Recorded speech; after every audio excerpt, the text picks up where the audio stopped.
The grave she dug for her sister. Imagine your own sister burying you alive. Not a stranger. Not an enemy. Your own blood. All because she wanted the life you built with your own hands. If only she knew what she was getting herself into, she would never have done it. Once upon a time, there lived two sisters who had only each other in this world. Their parents had died years earlier, leaving behind no inheritance, no relatives willing to help, and no safety net. Just two daughters clinging to each other for survival. The elder sister's name was Amara, while the younger one was Zenora. They were both unmarried, but their lives could not have been more different. Amara was the kind of woman who carried responsibility on her head like a heavy basket and never complained. She woke up before dawn and returned home long after sunset.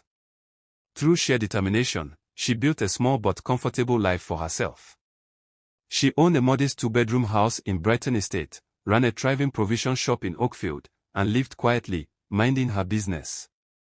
Zenora, on the other hand, believed that life would somehow arrange itself for her. She never held a job for long. Every opportunity ended with excuses, quarrels, or claims that people were jealous of her beauty. She moved from one friend's house to another, from borrowed rooms to borrowed favors, always depending on someone else to survive. When Zenora finally exhausted all her options and had nowhere else to go, she traveled down to Silverport City to live with her sister. "I have nobody but you," she cried. "You're my only sister." Amara looked at her with pity. She remembered shielding Zenora from their father's anger, giving her the bigger share of food, promising their dying mother that she would always protect her younger sister. So she opened her door, not knowing she had opened it to her own destruction. At first, Zenora behaved like a grateful guest. She woke early, swept the house, cooked occasionally, and praised her sister loudly in front of neighbors. "My sister is a blessing," she would say. "If not for her, I'd be sleeping on the streets." People admired Amara for her kindness. But kindness mixed with envy is dangerous. Slowly, Zenora began to change. She wore Amara's clothes without permission, tried on her wigs, admired herself endlessly in the mirror. She began wearing outfits Amara planned to wear the same day. At first, Amara laughed it off. But soon the remarks began. "Why do you dress like this? You're older than me. Are you competing with me? People your age shouldn't dress like Gen Z girls. Is this desperation because you're not married at 33? Those words froze Amara to the spot. Her clothes came back stretched, stained, unusable. Whenever she complained, Zenora rolled her eyes. "You're not in a relationship. Who are you trying to impress?" Each word pierced deeper. Still, Amara stayed silent. She convinced herself Zenora was just frustrated with life. She didn't know frustration had already grown into hatred. Zenora soon interfered with Amara's business. She sat in the shop, spoke rudely to customers, collected money, and failed to remit it. When confronted, she laughed. "What's yours is mine anyway." That was when Amara began to regret everything. One evening, Amara returned home early. What she saw nearly stopped her heart. Zenora was throwing herself at a man Amara had been quietly seeing. Amara stood frozen as Zenora lied effortlessly. "She can't have children. She removed her womb during an abortion. She's desperate for marriage."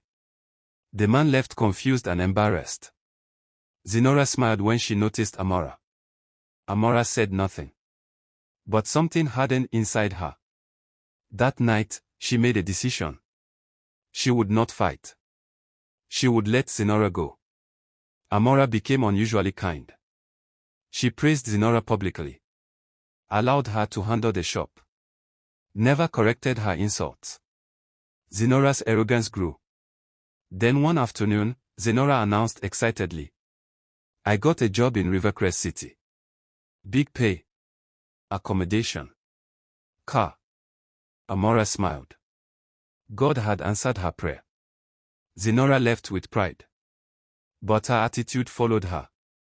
She lost the job almost immediately. Amara refused to bring her back and instead secured her an apartment in Rivercrest for 1 year. You need to take responsibility for your life, Amora said calmly.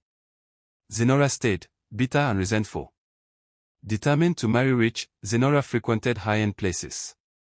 That's when she saw him. Leonard Hale. Quiet. Wealthy. Reserved. An oil magnate. Zenora became obsessed. She followed him. Memorized his routine. One evening, she saw him with a woman. It was Amora. Hatred consumed her.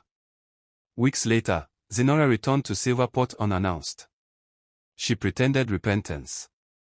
Suggested visiting their parents' graves in Greywood Village. Amora agreed. Deep in the bushes, Zenora pushed her into an open grave. If I can't have Leonard, neither will you. She buried her sister alive. Or so she thought. Amora survived.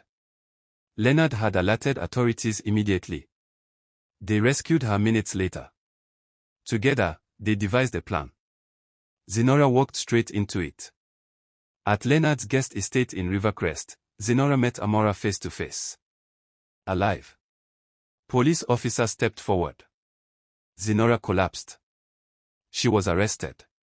Moral lessons. Not everyone who calls you family wants to see you succeed. Envy grows when responsibility is avoided.